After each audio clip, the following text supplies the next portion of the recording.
கிறிஸ்துவுக்குள் பிரியமான சகோதர சகோதரிகளே, இயேசு கிறிஸ்துவின் இனிதான நாமத்தில் நான் உங்களை வாழ்த்தி வரவேற்கிறேன்.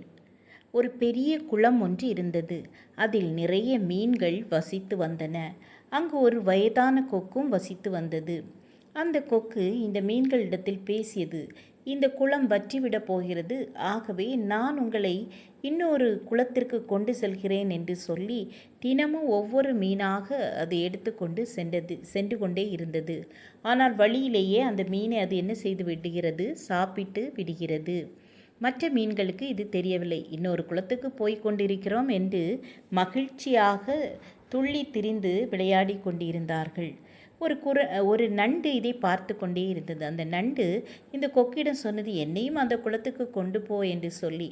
நண்டு அந்த கொக்கின் முதுகில் ஏறி உட்கார்ந்து கொண்டு பறந்து சென்று கொண்டே இருந்தது. இந்த கொக்கு நண்டு அப்படியே பார்த்து கொண்டே சென்றது. வழியில் மீன்களுடைய எலும்புகள் ஆங்காங்கே கிடப்பதை பார்த்தது.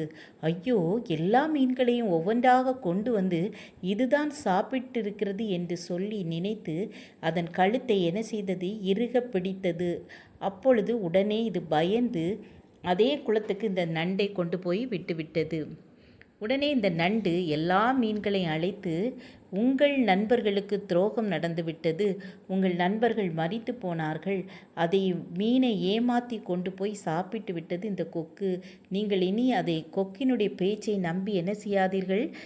வேறொரு குளத்துக்கு போகணும்னு சொல்லி நம்பி ஏமாந்து விடாதீர்கள், நீங்கள் உயிரோடே இருக்க மாட்டீர்கள் என்று சொல்லி அவர்களிடம் பேசியது. நாம் ஏசாயா 2:22 வாசிக்கும் பொழுது, நாசியிலே சுவாசமுள்ள மனுஷனை நம்புவதை விட்டுவிடுங்கள் என்று எழுதப்பட்டிருக்கிறது.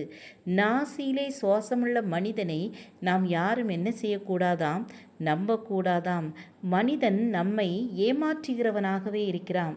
நாம் நல்ல ஃப்ரெண்டு, எனக்கு உதவி செய்வாங்க என்று சொல்லி நாம் நினைத்து கொண்டிருப்போம். ஆனால் கடைசி நேரத்தில் நம்மளை என்ன செய்வார்கள்? ஏமாற்றி விடுவார்கள். பேசினது ஒன்று, செய்கிறது ஒன்றாக இருக்கும். சங்கீதம் 118:8 இப்படியாய் சொல்லுகிறது, மனுஷனை நம்புவதை பார்க்கிலும் கர்த்தர் பேரில் பற்றுதலாய் இருப்பதே நலம் என்று சொல்லுகிறது. ஆம், என கண்பானவர்களே, மனுஷனை நாம் நம்பினால் நாம் கைவிடப்பட்டு போவோம்.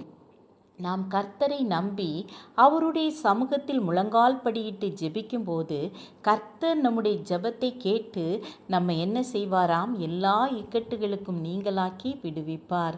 நம்மோடு கூட இருப்பேன் என்று சொல்லி வாக்குறுதி கொடுத்திருக்கிறார். பயப்படாதே, நான் உன்னுடனே கூட இருக்கிறேன் என்று சொல்லியிருக்கிறார். நாம் கர்த்தரை நம்ப வேண்டும், அவர் மேலே பற்றுதலாய் இருக்க வேண்டும். மனுஷனை நம்புவதை பார்க்கிலும் கர்த்தர் பேரில் பற்றுதலாய் இருப்பதே நலம். நாம் என்ன செய்வோம்? கர்த்தரை நம்புவோம், அவருடைய பாதத்தில் காத்திருப்போம். கர்த்தர் நம்மை என்ன செய்வார்? பாதுகாப்பார். ஜெபம் செய்வோமா? கிருபையும் இரக்கம் நிறைந்த கர்த்தாவே, மனுஷனை நம்புவதை பார்க்கிலும் கர்த்தர் பேரில் பற்றுதலாய் இருப்பதே நலம் என்று சொல்லியிருக்கீங்கப்பா. உண்மையே நம்பி இருக்க, உம்முடைய சமூகத்தில் காத்திருக்க, உம்மிடத்திலிருந்து எல்லாவற்றையும் பெற்றுக்கொள்ள எங்களுக்கு கிருபை தாருங்க. இயேசுவின் நாமத்தில் பிதாவே, ஆமேன், ஆமேன். God bless you.